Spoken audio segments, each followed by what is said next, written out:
guys, it's Alexander! Why am I wearing a tuxedo, you ask? Because long story short, I'm a music major and we don't have time to do anything, and that includes changing out of our tuxedos.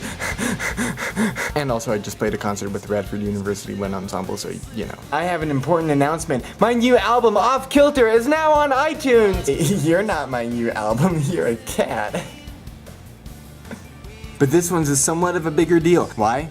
Because look at this. This time I got the albums professionally printed, and I'm selling physical copies this time, in addition to them being on iTunes. They will be for sale on cdbaby.com, link below. It is my longest and biggest album, and is my most grand sounding, and it also, you know, has the real instruments. There's a production advantage. And most of the rhythm guitar parts were played by my friend Jackson Raimondo. Jackson also taught me how amps work, and Luna, please stop scratching Max's amp. Stop. You have a scratching post literally right there. Stop. Luna, I'm gonna throw this at you. Actually, no, I won't. These are expensive. And my friend Max Heiner played all the lead parts, and he is a virtuoso. And all of the acoustic parts were played by my friend Harrison Duplessis. Except for the acoustic parts on Watching Paint Dry, because those were done by Adele Marie. Who also did a guitar solo and a vocal feature on The 11th Hour. And also drew this. Look at that. That is so cool.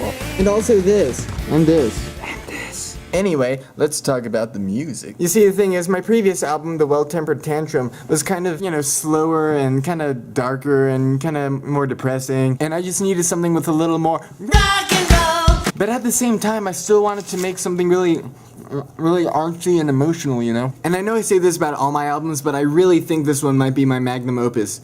I say that about all my albums because they all are, because, like, I'm just so amazing. Just kidding, I suck! And really, the fact that this album is more generally upbeat than my previous few albums is because I just happened to have a bunch of ideas around the same amount of time that were generally more upbeat. And that being said, I'm actually not that bad at writing happy melodies, but I'm not very good at writing happy lyrics. Which makes me realize I've never really talked about my actual songwriting process here on YouTube, so I'm gonna do that. When I write songs, I don't really do it consciously like apparently other people do. They just kind of happen. Often it's just a melody that pops up in my head just out of nowhere, and it doesn't really have any words. Quite often also, they do have words, but it's just like one phrase, and then I have to kind of write the rest of it later, but I have the basic melody. And usually it happens at the time of either emotional significance or I didn't get enough sleep and I'm just thinking more abstractly. But most of the time, it's both. For example, let's say I'm talking to a girl I like or something, and then she says, "Life's so hard." My brain might spontaneously do this.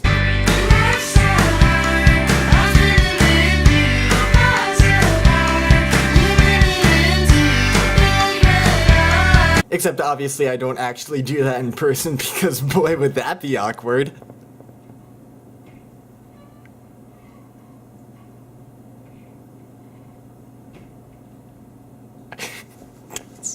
Okay. The next thing I know, I have a song. So yeah, when I actually try to sit down and like consciously write a song, I can't do it. Like I literally have nothing. But all these songs like come to me when I'm, you know, in the shower or, you know, just not trying to write a song. Aside from my usual influences like this and no, not that. That's better. This white colored album was very much influenced by this one. And this one, and this one, and even this one, and this one.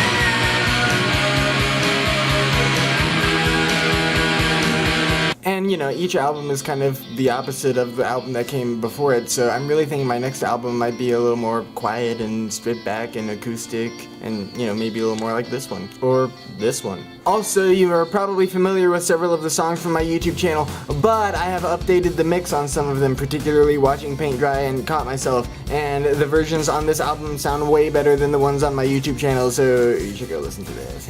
On this album, I also went nuts with the seamless transitions, so this album has a very, like, kind of Pink Floyd-esque kind of flow. Also, I have a special announcement. My awesome friend Maria went out of her way to get me a professional music video made, and I'm gonna be going to Philadelphia to film that rather soon. It's for the song Reasons in the Rhyme, which is on this album. Woo! Anyway, yeah, I'm a struggling artist, and this was kind of expensive, so please buy my album. I'll admit though, they're also available for free on Apple Music and Spotify, and I don't make a whole lot off of that, but you know, I'm not doing it for the money, really.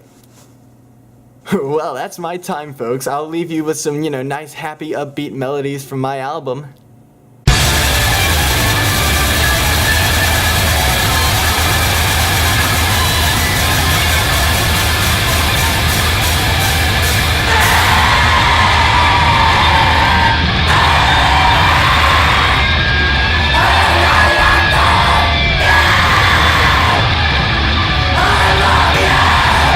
And I have an important announcement. My new album, the Don't you hate it when you like cut yourself while shaving, but then you actually don't end up shaving? Cut myself shaving. Must there be a volcano on my nose? The one, when I have to make this video.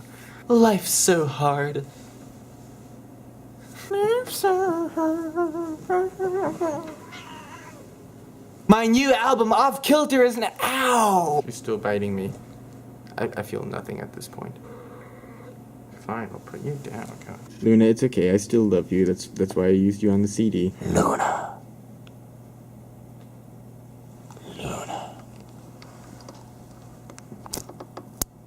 Oh, you're so cute. Oh my God.